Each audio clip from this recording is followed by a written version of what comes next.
నమస్కారం అండి. వృషభ రాశి వారికి జూలై 1, 2, 3, 4 వారాలలో ఎలా ఉంటుందని చెప్పడం జరుగుతుంది. ఈ వృషభ రాశి వారు ఈ ఊ ఏ అదేవిధంగా వా వి ఊ వే అదేవిధంగా ఓ అంటే పూర్తిగా 3 పాదాలు, మృగశిర 4 పాదాలు, రోహిణి పూర్తిగా 4 పాదాలు, మృగశిర 2 పాదాలు కలిసి ఈ విధంగా 9 అవుతుందండి. ఈ వృషభ రాశి వారిలో కృత్తికా నక్షత్రం వాళ్ళకి ఇదివరకే చెప్పుకున్నాను. వీరికి పరస్త్రీ ప్రియత్వం ఎక్కువ ఉంటుంది.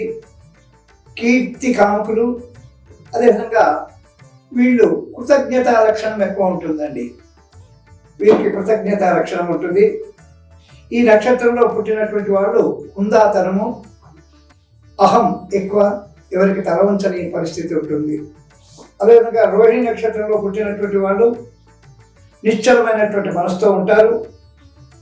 ప్రతి వారితో ఇష్టంగా మాట్లాడతారు. చంద్రుడు అధిపతి కాబట్టి వీరికి నేర్పరితనం ఉంటుంది. సత్యవంతులు ఉంటారు.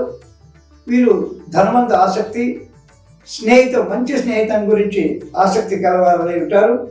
వీరు కృషి చేయడానికి వెనక ముందు పోరు కాబట్టి వీళ్లకు చాలా శాస్త్రజ్ఞ కానీ కృషి వల్ల లాభం పొందుతారు, భోగాలు అనుభవిస్తారు.